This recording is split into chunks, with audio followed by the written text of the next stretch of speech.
साल के लिए 8 जून को शपथ ग्रहण ले सकते हैं। कहा जा रहा है कि कोई विलंब नहीं होगा सरकार का शपथ लेने में और आगे काम करने में। बताया जा रहा है कि 11 से 15 जून के बीच में प्रधानमंत्री नरेंद्र मोदी G7 वार्ता के लिए भी जाने वाले हैं। इटली की राष्ट्रपति मेलोनी ने वैसे ही उनको निमंत्रण भेजा है। दुनिया भर से उन्हें बधाइयां भी मिल रही हैं, लेकिन शपथ ग्रहण समारोह में कौन कौन होगा, कहां पर यह शपथ ग्रहण समारोह होगा, इस पर अभी निर्णय नहीं हुआ है। अभी फिलहाल बताया जा रहा है कि प्रधानमंत्री नरेंद्र मोदी, गृह मंत्री अमित शाह, JP नड्डा जो पार्टी अध्यक्ष हैं, ये सब मिलकर इस वक्त PMO के कई सारे अधिकारियों से भी भेंट कर रहे हैं। यतेंद्र इस वक्त दिल्ली से हमारे साथ लाइव जुड़ रहे हैं। यतेंद्र, तो आज एक डिनर होने वाला है मोदी 2.0 की, और वहीं से मोदी 3.0 का काम क्या ऑलरेडी शुरू हो चुका है? और शपथ ग्रहण समारोह क्या 8 जून को होगा, कहां पर होगा? देखिए, बिल्कुल तीसरी बार मोदी सरकार का बनना लगभग तय हो चुका है। आज शाम को 4 बजे NDA घटक दलों की बैठक प्रधानमंत्री आवास पर होगी और प्रधानमंत्री मोदी के समर्थन में वो सरकार बनाने का समर्थन पत्र शाम को राष्ट्रपति को देने जा सकते हैं। इस तरह की खबरें आ रही है कि आज शाम को सभी घटक दल राष्ट्रपति से मिलकर एक समर्थन पत्र देंगे कि प्रधानमंत्री की मोदी के नेतृत्व में उनका विश्वास है और उनके नेतृत्व में सरकार जो तीसरी बार सरकार बनेगी वो बननी चाहिए। और उसके बाद 7 जून को यानी कि परसों NDA सांसदों की बैठक बुला ली गई है। दोपहर 2 बजे संसद के सेंट्रल हॉल में होगी, जहां पर औपचारिक तौर पर सभी सांसदों के हस्ताक्षर कराकर एक पत्र सौंप दिया जाएगा। और उसके बाद औपचारिक तौर पर 8 जून को प्रधानमंत्री नरेंद्र मोदी एक बार फिर से प्रधानमंत्री के तौर पर यानी कि तीसरी बार प्रधानमंत्री पद की शपथ ले सकते हैं, क्योंकि माना जा रहा है कि 9, 10, 11 ये वो डेट है यहाँ पर प्रधानमंत्री के तौर पर प्रधानमंत्री उड़ीसा, आंध्र प्रदेश और अरुणाचल इन तीनों जगहों के शपथ ग्रहण में शामिल हो सकते हैं। तो उससे पहले यानी कि 8 जून को तीसरी बार मोदी प्रधानमंत्री के तौर पर शपथ लेंगे। ये सूत्रों का दावा है कि 8 जून को तीसरी बार शपथ लेने जा रहे हैं। और उससे पहले 7 जून को NDA संसदीय दल की बैठक बुला ली गई है, जो दोपहर 2 बजे सेंट्रल हॉल में तो होगी। अगले 48 घंटों में बहुत कुछ होगा, क्योंकि NDA मोदी 2.0 को विदा दिया जाएगा, मोदी 3.0 का आगाज होगा, इनका पार्लियामेंट्री बोर्ड की का गठबंधन होगा। क्या किसी कैबिनेट की रूपरेखा, किसको मंत्री पद मिल सकता है, किसे सरकार से संगठन में भेजा जाएगा, संगठन से सरकार में क्या किसी को लाया जाएगा। लेकिन सबसे बड़ी बात कि शपथ ग्रहण समारोह होगा कहां, कर्तव्य पथ पर, भारत मंडपम पे या यशोभूमि में? देखिए आनंद, जो शपथ ग्रहण समारोह का अभी तक माना जा रहा है कि राष्ट्रपति भवन में ही शपथ ग्रहण हो सकता है, लेकिन अभी तक ये तीनों विकल्प ही खुले हुए हैं। और इन तीनों विकल्पों में से आज शाम तक कहीं ना कहीं मोहर लग जाएगी कि राष्ट्रपति भवन में करेंगे, इन तीनों विकल्पों में से करेंगे। अभी मंथन जारी है, अभी कैबिनेट जो मंत्री परिषद की बैठक है वो चल रही है। और उसके बाद BJP के वरिष्ठ नेता आपस में बैठेंगे और शाम को 4 बजे NDA घटक दलों की बैठक होगी और उनकी सहमति के बाद ही जो शपथ ग्रहण का जो स्थान होगा वो तय किया जाएगा। और जहां तक मंत्रिमंडल का स्वरूप है, तो माना जा रहा है कि इस बार आमूल चूल परिवर्तन मंत्रिमंडल में और संगठन में दोनों ही जगह पर होगा, क्योंकि जिस तरह के नतीजे आने थे वो नतीजे नहीं आए। तो इस पर BJP और पूरा संघ परिवार एक तरह से समीक्षा जरूर करेगा, चिंतन बैठक भी हो सकती है। और आने वाले समय में संगठन और सरकार दोनों मजबूती से काम करें, इसको लेकर आमूल चूल परिवर्तन की बात जो सोर्सेस हैं वो दावा कर रहे हैं। तो अगर जब शपथ ग्रहण होगा सिर्फ प्रधानमंत्री शपथ लेंगे या उनके साथ कुछ मंत्री भी शपथ ले सकते हैं, जिनको कि मंत्रिमंडल में शामिल किया जा सकता है? क्या बात कही जा रही है उसको लेकर? और सबसे बड़ी बात, ये चिंतन शिविर जब बनेगा, ये चिंतन कब होगा? शपथ ग्रहण के बाद, प्रधानमंत्री के विदेश यात्रा के बाद, लौटने के बाद कब होगा? और आज जो NDA की मीटिंग हो रही है, वो मीटिंग मोदी 2.0 के फेयरवेल डिनर से पहले होगी या उसके बाद होगी? देखिए आनंद, जो NDA की मीटिंग होगी वो डिनर से पहले होगी, क्योंकि जो कैबिनेट ने आज सिफारिश कर दी है 17वीं लोकसभा को भंग करने की, उसका भी प्रस्ताव राष्ट्रपति को दिया जाएगा। क्योंकि इस्तीफा बाकायदा जो पारंपरिक तौर पर जो औपचारिकता होती है वो पूरा किया जाएगा। लेकिन इसके साथ ही NDA के घटक दल हैं, उनके समर्थन का पत्र भी उसी दौरान राष्ट्रपति को दे दिया जाएगा, क्योंकि NDA के नेतृत्व में प्रधानमंत्री मोदी तीसरी बार सरकार बनाने के लिए तैयार है। तो ऐसे में औपचारिक न्योता राष्ट्रपति की तरफ से उस समर्थन पत्र को मिलने के बाद दिया किया जाएगा।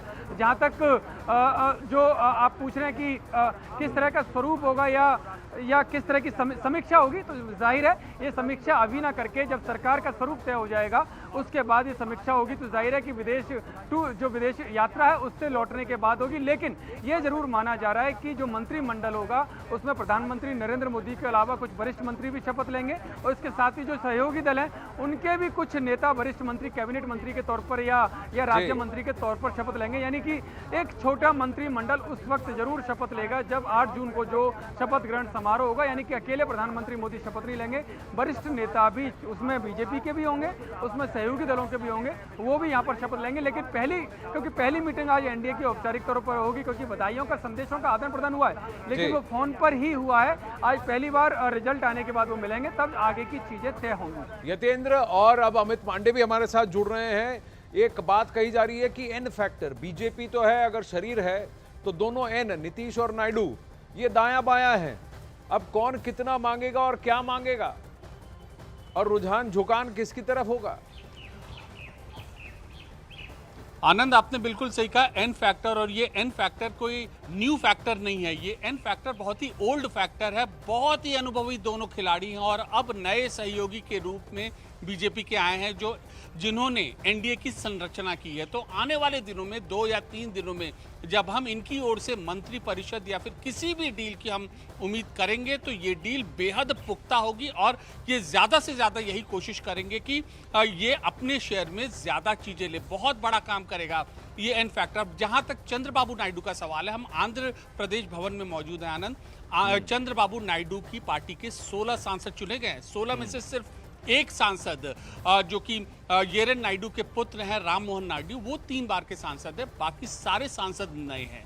तो ये इंटरेस्टिंग होगा कि वो लोकसभा स्पीकर की मांग करते हैं या नहीं, मंत्री किस मंत्री परिषद के पद की मांग करते हैं।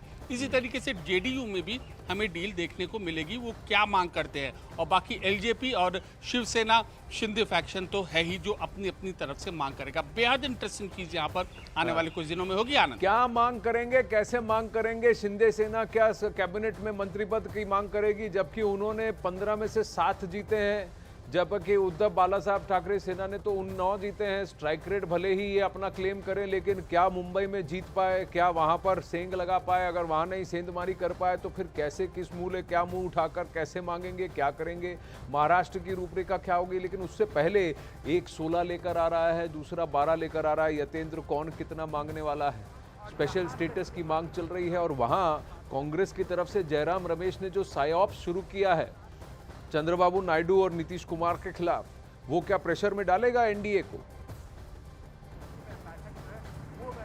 देखिए आनंद, जब भी इस तरह की सरकार बनती है तो इतिहास गवाह है कि प्रेशर टैक्टिक तो हमेशा से होती है और जो क्षेत्रीय दल होते हैं वो अपने राजनीतिक हितों को ध्यान में रखते हैं और उन हितों को ध्यान में रखकर वो लगातार कोशिश उनकी रहती है कि जितना ज़्यादा केंद्र सरकार से लिया जा सके, जितनी ज़्यादा सहभागिता, जितनी ज़्यादा हिस्सेदारी उनकी हो सके, वो करते ही हैं। और ये इतिहास के आंकड़े आप देखेंगे तो ये इस बात को दिखाएंगे। तो जाहिर है कि इस बार भी ऐसा देखने को मिल सकता है, लेकिन अभी तक क्योंकि फोन पर केवल बधाइयों का संदेशों का आदान प्रदान हुआ है, अभी तक बैठे नहीं है। आज पहली बार बैठेंगे, लेकिन अभी सामूहिक तौर पर बैठना होगा तो बड़ा मुश्किल होगा कि कौन कितना प्रेशर बनाता है या किसकी कितनी बड़ी डिमांड लिस्ट होती है। तो जब एक एक करके बैठेंगे तो ये सारी चीजें निकलकर सामने आएंगी और उन डिमांड की लिस्ट ही तय करेगी कि आने वाली सरकार का भविष्य क्या होगा। क्योंकि जब हमेशा देखा जाता है कि जब भी इस तरह की सरकार होती है तो बड़ा मुश्किल होता है सहयोगी दलों को साथ लेकर चलना। लेकिन अगर वाजपेयी सरकार की बात करें तो उस वक्त की ये खिचड़ी, देखिए वाजपेयी सरकार का दौर अलग था, ये दौर अलग है। जल्दी से यही प्रश्न दोनों से पूछा जा रहा है कि ये दोनों पलटने में माहिर हैं, तो ये पलट पलट पलट कब पलटेंगे, यही प्रश्न उठाया जा रहा है। वहीं तेजस्वी यादव के साथ ही नीतीश कुमार भी एनडीए की बैठक में शामिल होने के लिए दिल्ली पहुंचे हैं। दिल्ली पहुंचते ही नीतीश कुमार ने दावा किया कि सरकार तो बनेगी ही।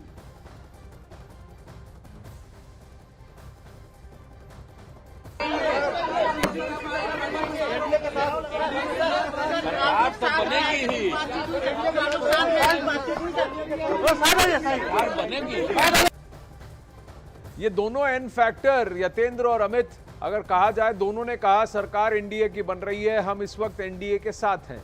लेकिन सबको याद होना चाहिए कि ज़्यादा पूरा पीछे इतिहास में जाने की आवश्यकता नहीं है। 2019 में विपक्ष को एकत्रित करने की पहल नारा चंद्रबाबू नायडू ने की, 2024 में विपक्ष को साथ लाने की और INDI गठबंधन की रूपरेखा, इसका काम नीतीश कुमार ने उठाया था। तो अब ये पलट ये कब पलटेंगे, हर कोई यही पूछ रहा है यतेंद्र। देखिए आनंद, पलटने की परंपरा इनकी रही है और दोनों का इतिहास आपने बताया कि किस तरह से विपक्ष को एकजुट किया, लेकिन बाद में किन्हीं कारणवश या कह सकते हैं राजनीतिक कारणवश वो फिर से एनडीए में आए और एनडीए का दोनों पार्ट भी रहे हैं। तो दोनों के बारे में अच्छे से बीजेपी नेता भी जानते हैं। लेकिन अगर इंडिया गठबंधन की बात करें, जो आप पलटने की बात कर रहे हैं, तो आंकड़े गवाह हैं, क्योंकि जो सीटें इंडिया गठबंधन की आई हैं, तो अगर ऐसे में इंडिया गठबंधन के भी साथ जाते हैं तो बहुत ज़्यादा सीटें वहाँ पर, या आंकड़े बहुत ज़्यादा पर्याप्त नहीं होंगे सरकार को, स्थिर सरकार को चलाने को लेकर। तो ऐसे में मुफीद यही रहेगा दोनों के लिए, जो राजनीतिक, क्योंकि दोनों बार बार कह चुके हैं कि उन्हें राजनीतिक अनुभव ज़्यादा है और इस तरह की घटनाएं उन्होंने कई बार देखी भी हैं और कई बार साथ भी दिया, कई बार सरकार गिराने का भी काम कहीं ना कहीं पर्दे के पीछे से करते भी आए हैं। तो ऐसे में जो सीटों के आंकड़े अगर उनको देखेंगे, अगर सरकार चलानी है, तो पहले से भी वो एनडीए के साथ हैं और पहले भी रह चुके हैं। तो जाहिर है कि अभी फिलहाल समर्थन पत्र वो एनडीए के पक्ष में देंगे, जिस तरह का उनका बयान आया और जो बीजेपी की तरफ से भी जो सोर्सेस दावा कर रहे हैं, फिलहाल सरकार एनडीए के पक्ष में बनती हुई दिखाई देगी। आने वाला समय बताएगा कि उनकी जो डिमांड लिस्ट होगी, आनंद मैं बार बार कह रहा हूँ, डिमांड लिस्ट को किस तरह से टैकल बीजेपी नेता करते हैं, उनकी सरकार कर। देखिए दोनों एन फैक्टर नीतीश और चंद्रबाबू नायडू, नीतीश और नायडू को एनडीए में 2-3 और बड़े दल हैं जिनको सीटें मिली हैं, तो वहां अपनी डिमांड रखनी पड़ेगी। लेकिन 240 सीटें अगर बीजेपी को मिली हैं तो वहीं पर 232 सीटें या 233 सीटें जो INDI गठबंधन को मिली हैं, उसमें 13 से ज़्यादा पार्टियां हैं। तो कहां पे ज़्यादा मिलने का चांस है, ये हर कोई देखेगा कि मुझे कितना मिलेगा। इस बीच दिल्ली पहुंचे तेजस्वी यादव ने बड़ा बयान दिया है। उन्होंने कहा है कि देश की जनता ने PM मोदी को हराया है। शाम को होने वाली बैठक में देखते हैं क्या होता है।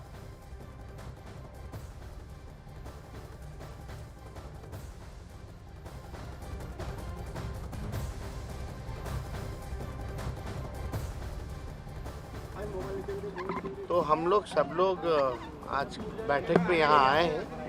6 बजे हम लोगों की बैठक है और देखते हैं बैठक में क्या सभी लोग बनाने की कोशिश करेंगे आप लोग, क्योंकि क्लियर मेजॉरिटी कोई पार्टी को नहीं मिली। अभी हमको लगता है थोड़ा धैर्य रखिए, अभी देखते जाइए क्या क्या होता है। अरुण सिंह इस वक्त हमारे साथ जुड़ रहे हैं, कई सारे अपडेट आ रहे हैं। अरुण सिंह, एक बात बताइए, बिहार की जनता ने तो इनको रिजेक्ट कर दिया, ये देश की जनता की बात कर रहे हैं तेजस्वी यादव, इनका औचित्य INDI गठबंधन में क्या रह गया? और ओवरऑल देखा जाए तो जिताया तो मोदी को ही है देश ने। देखिए, तेजस्वी यादव की जहां तक बात है आनंद, ये बात सही है कि उनका स्ट्राइक रेट ठीक नहीं था, लेकिन कांग्रेस ये नहीं भूलती है कि तेजस्वी यादव और लालू यादव कभी भी उन्होंने पाला नहीं बदला। कांग्रेस के साथ वो हमेशा रहे और सोनिया गांधी के विदेशी मूल का जब मुद्दा आया था तो लालू यादव ने सबसे पहले कहा था ये कोई मुद्दा नहीं है। तो कांग्रेस के सहयोगी पार्टी है वो, इस बार उसका स्ट्राइक रेट ठीक नहीं था, सिर्फ इसलिए वो इंडिया गठबंधन से उनको अलग या दूर नहीं कर सकते और उनको फिर विधानसभा चुनाव में भी जाना है, अगले चुनाव भी लड़ने हैं। तो सहयोगियों को साध कर एक साथ लेकर वो होता है। कई बार देखिए उत्तर प्रदेश में या बिहार की बात करिए, कांग्रेस पार्टी का वोट बैंक और कांग्रेस पार्टी की सीटें कितने निम्नतम स्तर पर चली गई थी। अगर उस आधार पर पिछले विधानसभा चुनाव में 2-2.5% वोट रह गया था कांग्रेस के पास, तो अखिलेश यादव गठबंधन नहीं करना चाहिए था। लेकिन राजनीति में समीकरण कितनी तेजी से बदलते हैं। आप देखिए कि मुस्लिम वोट बैंक एक ऐसा था जो राहुल गांधी या कांग्रेस के साथ कंसोलिडेट था, जिसकी वजह से अखिलेश यादव को गठबंधन करने के लिए आना पड़ा और सम्मानजनक 17 सीटें देनी पड़ी। तो राजनीति में इस तरह के उतार चढ़ाव होते हैं। सहयोगियों को बनाए रखना और उनको लगातार साथ लेकर के चलना एक बड़े गठबंधन दल का धर्म होता है। मुझे लगता है कांग्रेस उसको निभा रही। दूसरी बात, इंडिया गठबंधन की जहां तक बात है, पार्टी ये संदेश तो अपने कार्यकर्ताओं को दे रही कि भाई आपने हमें वोट दिया तो हम कोशिश तो करेंगे सरकार बनाने की, लेकिन उसे ये पता है कि सरकार बन नहीं रही। उसकी वजह क्या है? चंद्रबाबू नायडू और नीतीश दोनों फिलहाल यहां से कोई बात नहीं हुई है, न वो यहां पर आने के लिए तैयार हैं। हालांकि नीतीश कुमार को लेकर के हम लोग भी कई बार डावाडोल हो जाते हैं, क्योंकि हमें अपने सूत्र पर तो भरोसा है, नीतीश कुमार पर भरोसा नहीं है। वो जा सकते हैं, यहाँ भी जा सकते हैं, वहां भी जा सकते हैं। देखिए उसमें कहीं भी जा सकते हैं, लेकिन जहां भी जाते हैं कम से कम 18 महीने का तो उनका गैप रहता है। स्टेट में 18 महीने का गैप रहता है, तो सेंटर में उससे थोड़ा ज़्यादा तो रहेगा। इसी भरोसे पर हर कोई टिका हुआ है। लेकिन सबसे बड़ी बात बताइए कि दुनिया को सबको कहते हैं वो हार गए, वो हार गए, वो हार गए, पर कांग्रेस भी तो 100 नहीं कर पाई। जो 295 की बात कर रहे थे वो तो नहीं पहुंचे, उधर एनडीए पहुंच गया 295। तो राहुल गांधी और बाकी पूरा विपक्ष एनडीए का स्कोर बता रहे थे कि अपना स्कोर बता रहे। देखिए आनंद, जब तक लड़ाई आखिरी रिजल्ट नहीं आ जाता तब तक हर जनरल कहता है कि हम लड़ाई जीत रहे हैं। उसकी जरूरत ये होती है कि सैनिकों का और सेनापतियों का मनोबल बना रहे। जनरल अगर कह देगा बीच लड़ाई में कि हम तो सरकार नहीं बना रहे हैं तो लोग अपने घरों में बैठ जाएंगे। लेकिन ये बात तो है कि कांग्रेस ने 52 से 99 का आंकड़ा छुआ है, कांग्रेस का वोट शेयर बढ़ा है। कांग्रेस के सहयोगियों की अगर बात कर लीजिए तो मिला करके उसमें 113 सीटें बढ़ी हैं, 225 के आसपास सीटें उनकी हो गई। तो ये देखिए, जब कोई व्यक्ति होता है और उसको आगे बढ़ना होता है तो अपने पॉजिटिव साइन देखता है। वोट शेयर बढ़ गया, राहुल गांधी ब्रांड के रूप में स्थापित हो गए और उसके बाद भारत जोड़ो यात्रा से छवि उनकी बदल गई, सहयोगी भी साथ आ गए। किसी का निरादर नहीं करना चाहता, लेकिन 20 साल से आप एक ब्रांड बनाने की कोशिश कर रहे हैं और अभी वो ब्रांड बन रहा है। 30% का स्ट्राइक रेट है कांग्रेस पार्टी का 328 सीटों में, और वो 30% में आप पास हो गए। और वहीं 441 सीटों में से बीजेपी का स्ट्राइक रेट 56% है और बीजेपी फेल हो गई। चलिए, बाकी जनता जनार्दन है। अब इस बीच में बड़ी खबर जो सूत्रों के हवाले से आ रही है, चंद्रबाबू नायडू लोकसभा में स्पीकर और केंद्र सरकार में कम से कम 5 अहम मंत्री पद और आंध्र प्रदेश को विशेष राज्य का दर्जा देने की मांग कर सकते हैं। साथ ही सूत्रों का दावा है कि उन्हें एनडीए का संयोजक बनाने पर भी विचार हो सकता है। आज एनडीए की बैठक में शामिल होने के लिए दिल्ली आ रहे हैं चंद्रबाबू नायडू, और इस दौरान वो प्रधानमंत्री को 9 जून को मुख्यमंत्री पद का शपथ ग्रहण समारोह का न्योता भी देंगे। अमित पांडे जुड़ रहे हैं डिटेल्स के साथ, अरुण सिंह और यतेंद्र भी है हमारे साथ। अमित पांडे, देखिए, चंद्रबाबू नायडू का पोलावरम प्रोजेक्ट के लिए पैसा मांगेंगे, स्पेशल स्टेटस की मांग करेंगे, एक नई राजधानी बनाना चाहते हैं, ये तो पता है, प्लस उनके बेटे लोकेश को भी सेट करना चाहते हैं। तो ये कैसे करेंगे? एनडीए का कन्वीनर अगर वो होंगे तो मुख्यमंत्री कौन होगा राज्य का? देखिए, चंद्रबाबू नायडू मात्र 4 घंटे के लिए यहाँ पर आ रहे हैं और अभी फिलहाल जो उनकी मुलाकात का एजेंडा है, सिर्फ और सिर्फ मुलाकात करना है प्रधानमंत्री से और एनडीए की इस बैठक में हिस्सा लेना है। लोकेश नारा की आपने बात की, लोकेश नारा आंध्र प्रदेश में ही मौजूद है और मौजूदा सरकार का शपथ ग्रहण समारोह कैसे होगा वो पूरा कोऑर्डिनेशन वो कर रहे हैं। तो थोड़ी थोड़ी तस्वीर ये साफ हो रही कि चंद्रबाबू नायडू बेशक मुख्यमंत्री होंगे आंध्र प्रदेश के, लेकिन उनकी पूरी जो इंटरेस्ट रहेगा, भूमिका यहाँ पर केंद्र की राजनीति में रहेगी और वहाँ पर उनके रहते हुए पर्दे के पीछे जो पूरी भूमिका है वहाँ पर कोई शख्स संभालेगा, वो होंगे लोकेश नारा। इससे पहले भी चंद्रबाबू नायडू की सरकार में वो मंत्री रहे हैं, उन्हें प्रशासनिक अनुभव है। तो ये तस्वीर। अब दूसरी बात, आपने डील की डील में 5 मंत्री परिषद अभी की मांग की जो बात है, ये हमें जानकारी सामने आ रही है, लेकिन बात इससे भी आगे बहुत है। आपने प्रोजेक्ट का नाम लिया, इसी तरीके कई प्रोजेक्ट हैं आंध्र प्रदेश में जो पिछले 5 साल से पोलावरम डैम तो उनके लिए बहुत बड़ा इंपॉर्टेंट प्रोजेक्ट है, क्योंकि आंध्रा को पानी वहीं से मिलता है अमित। और दूसरी बात कि उनके कुछ वादे हैं, उन्होंने एक नई राजधानी की बात की, अमरावती अगर नहीं बन सकता, वो प्रोजेक्ट अधूरा पड़ा है, तो उसके लिए क्या किया जाएगा, या विजयवाड़ा, विशाखापट्टनम, इसमें पवन कल्याण भी हैं। पवन कल्याण एक बहुत बड़े ग्रुप को, एक वोट बेस और एक सेट को रिप्रेजेंट करते हैं, तो पवन कल्याण को क्या मिलेगा, ये भी देखने वाली बात है। अमित, बने रहिए। नतीजों के बाद नीतीश कुमार और चंद्रबाबू नायडू का राजनीतिक वजन और कद भी बढ़ चुका है।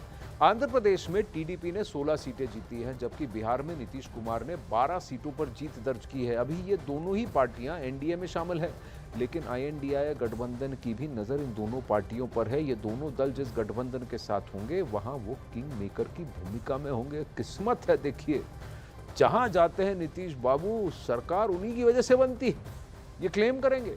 चंद्रबाबू नायडू देखिए 14 में 19 में रिजेक्ट करके आए, वापस यहाँ डिजेक्टर, फिर जुड़ गए, और देखिए किस तरीके से उन्होंने जगन रेड्डी को साफ ही कर दिया। वहीं अमेठी सीट से जीत दर्ज करने के बाद कांग्रेस के केएल शर्मा दिल्ली पहुंचे हैं। उन्होंने न्यूज 18 इंडिया से खास बात की और कहा कि आईएनडीआई गठबंधन को सरकार बनाने की कोशिश करनी चाहिए और प्रियंका जी को भी लोकसभा पहुंचना चाहिए।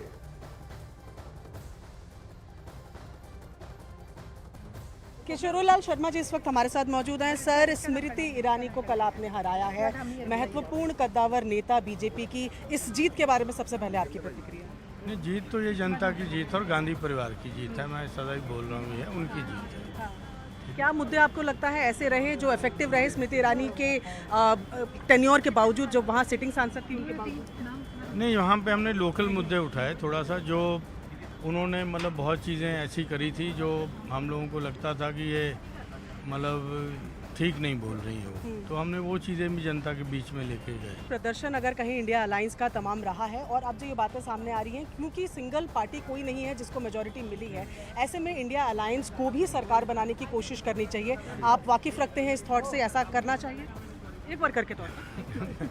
मैं मतलब देखो चाहता तो हूँ इंडिया की गवर्नमेंट बने, ठीक है, तो अभी इंडिया गठबंधन के लोग बैठे हैं, मतलब अपना कर रहे हैं, हाँ। तो मैं भी चाहूँगा क्यों नहीं, हम भी उस गठबंधन का हिस्सा हैं, इंडिया गठबंधन का हिस्सा हैं, तो मैं क्यों नहीं चाहूँगा गवर्नमेंट बने। राहुल गांधी दोनों जगह से जीत गए। अब बात ये आ रही है कि राहुल गांधी ऑफकोर्स एक सीट छोड़ेंगे और अनुमान ये लगाए जा रहे हैं कि प्रियंका गांधी को उस दूसरी सीट से लड़ाया जाए। आप चाहते हैं हाउस में दिखे प्रियंका, या आपको लगता है कि जिस तरीके से अभी कार्यकाल जैसे वो अभी संभाल रही है ऑफिस वर्क, वैसे ही संभाला जाए? नहीं, मैं चाहता हूँ, मेरी दिली इच्छा है कि प्रियंका जी हाउस में है। हाँ। किस सीट से चाहते हैं आप? अपनी बगल वाली सीट से, रायबरेली से, वायनाड से? मतलब वो किसी सीट से भी जाएं, हाँ। उनको हाउस में होना चाहिए। कहीं केएल शर्मा जी ने इशारा तो नहीं कर दिया? राहुल गांधी ने ट्वीट किया कि वायनाड और रायबरेली दोनों की जनता को धन्यवाद, अगर उपाय होता तो मैं दोनों ही लोकसभा क्षेत्रों को रिप्रेजेंट करना चाहता, लेकिन मुझे एक को तो छोड़ना पड़ेगा, उन्हें छोड़ना पड़ेगा। तो क्या वो रायबरेली छोड़ देंगे? प्रियंका वाड्रा जी क्या वहां से लड़ेंगी? बहुत बड़ा प्रश्न है। वहीं बीजेपी के मुख्तार अब्बास नकवी ने न्यूज 18 इंडिया से एक्सक्लूसिव बात करते हुए INDI गठबंधन के सरकार बनाने के इरादे पर सवाल खड़ा किया और कहा कि वो सरकार बनाने के मुंगेरी लाल के हसीन सपने देख रहे हैं। अब बीजेपी या कांग्रेस दोनों के पास में पूर्ण बहुमत नहीं है, ऐसे में दोनों ही दल सरकार बनाने की कोशिश कर रहे हैं। हालांकि कल राहुल गांधी ने भी कहा था कि ये हमारी कोशिश रहेगी कि हम देखेंगे, तलाशेंगे कि सरकार कैसे बन सकती है। देखिए, पहली बात एक बात समझना होगा कि नरेंद्र मोदी जी गठबंधन के मामले में जांचे परखे खड़े रहे हैं। अगर आपको 2014 याद होगा तो 283-84 सीट बीजेपी को अकेले मिली थी। उसके बावजूद भी मोदी जी ने सहयोगियों को लेकर के सरकार बनाई और चलाई। उसी तरह से 2019 में भी बीजेपी को अकेले 303-304 सीटें मिली, लेकिन उसके बावजूद भी गठबंधन के साथियों को लेकर के साथ सरकार चलाई। अगर कांग्रेस के पास कहीं गलती से इतनी सीट होती तो अपने साथियों को चिमटे से भी नहीं छूती। अब आज की तारीख में जो है वो गठबंधन की सरकार कोई मोदी जी पहली बार नहीं बनाने जा रहे हैं। हाँ, ये बात सही है कि पहली ये सरकार होगी आज़ादी के बाद से जो बिना कांग्रेस के रिमोट, बिना कांग्रेस के सपोर्ट के अपना तीसरा सुशासन का सफ़र आगे बढ़ा रही है। और इस मामले में जो है वो जो लोग अभी अलग अलग तरह के सपने देख रहे हैं, तो इन सपनों में तो यही है कि इसमें मुंगेरी अनेक